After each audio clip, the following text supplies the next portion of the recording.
adventurers. Here we are in the Sanctum Sanctorum, ready to begin the channel of the Dungeon Master Supreme. I chose that name because it's kind of a goof. We all know there's better Dungeon Masters out there. You don't know me from Adam, but you do know names like Chris Perkins and Matthew Mercer. Obviously 1,000 times better than me. But I took the name because nobody was using it. And I'm going to hopefully give you enough advice and enough fun in this channel to make it worth your while to not troll me too hard about it. Anyways, I do hope, speaking of trolls, that when you're commenting but try to not just bully or be cruel, try to be constructive in your criticism. It helps the channel improve better. It keeps a civil tone in the discussions and things like that. Keep it civil when you're commenting. I know I'm going to screw up. I know I'm going to be very much worthy of being made fun of, and that's fine. Now, that all out of the way, what is the Dungeon Master Supreme channel going to be about? Simply put, in the last 6 years, we have had a golden age of Dungeons and Dragons and role-playing explode into the world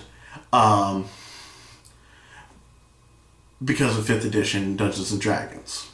Now, I'm not going to take away from Pathfinder, who really set some tones that are in 5th edition, and I'm not going to say that whether it's borrowed or stole from that, but they've definitely taken the criticisms of 4th edition and seen the popularity of Pathfinder, and they went another route that's really worked in terms of mechanics and getting people excited, particularly letting new people and different people get into Dungeons and Dragons in a new way. And we cannot but help thank streaming culture on YouTube and elsewhere for introducing the idea that this is a medium that is not only that role-playing and Dungeons and Dragons is not only an awesome game, but it's something that's accessible to everybody. And when you enter that theater of the mind, you can become anything and anyone. And that's why over the last 4 years, I've spent being a Dungeon Master for my own D&D group, and I'm going to bring the experiences of that group. I'm going to recap every other week I meet with that group and we have a session, and every session I write a recap for us. Basically a summary, helps me keep notes, and I'm going to share those recaps with you, as well as, the experiences I've had as a Dungeon Master and what I've learned and what I might contribute to that thought. And hopefully get you excited or more excited about Dungeons and Dragons, get you to try to be a Dungeon Master yourself, and really get the ideas flowing for what makes you excited to get out there and try this. We definitely have a great opportunity with the pandemic. We're inside a lot more. We don't have other distractions as much or opportunities to get out and play. And Dungeons and Dragons can be time consuming. 3-4 hour sessions aren't always the easiest to schedule, or they don't seem that way. And with being inside, you can sit down with family, your kids, and play something that can become generational. I've been playing the game for almost 30 years. And I have had friend after friend after friend who we can still come back decades later and talk about things that happened in this game as if they had happened yesterday. It keeps that bond of friendship, that spirit of youth and innocence and imagination going. And I'm going to hopefully try to inspire that in you or get you excited enough to try it out yourself and go do that.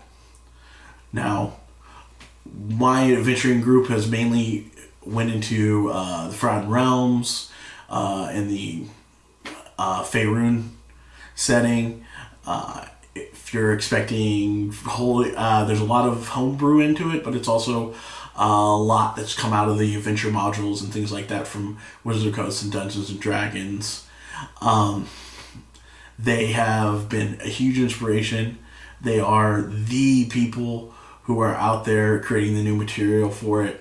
And it is, my absolute favorite edition is 5th edition. I have never been more satisfied, more pleased with the rule structure than with 5th edition. And I'm going to go over why that is. I'm going to do some comparisons on what the rule structure is and ways to use that to your best advantage. And when to say, yeah, those are the rules, but I'm the DM. And we're going to play it differently. And that's a, big thing. The DM's rule. And you're going to see that a lot in things I talk about, in ways of to use that, to manipulate that, and not just rely on the Dungeon Master's Guide or the Player's Handbook or even the Monster Manual. Those stat blocks, those rules, those absolute set in stone in writing things, much like the Pirates of the Caribbean said, they're more like guidelines. And I've got a Patreon that I hope eventually I earn your trust and to invest your hard-earned money into sponsoring me and helping me gain a little more better equipment and better resources to engage the channel and make it a better thing. Also, hopefully the extra content or extra access that will provide will be motivation enough. Additionally, we must always pray to our great God, Yog, the YouTube algorithm, with likes, subscribes, and notification bells. Get that done. The more you do that, the happier Yog is with me. I get monetized. That means I can bring improvements to you. I'm not expecting to be an influencer or somebody out there with 100,000 subscribers, but 10,000 subscribers would be pretty much the ultimate goal. And to get enough subscribers to monetize 1,000 and have enough likes and comments and subscription to have enough money to add lighting and better cameras and get source materials and things like that to help do that, and also extra money to do giveaways. I love the idea of being able to give people materials that they themselves haven't been able to collect. I'd also love to get maybe something charitable going where we get the materials together to give a school or a club or something the materials to start their own D&D groups. I don't know where that is or what that is in my community, but I'm going to certainly look into that if the money does come in that way at some point. It's about just basically getting this out and seeing if I can get 1,000 subscribers. It really is. I'm going to try to have fun with this and really hopefully give people what I got out of this. When I first discovered Critical Role, because that's where 5th edition comes in for me, I found out about, I hadn't been keeping up since 4th edition, and I really didn't know what was going on with D&D at the time. And Critical Role came out, and they were playing in the 5th edition, and I really loved that streaming show, and I'm really glad that they're coming back and are able to stream again from this pandemic.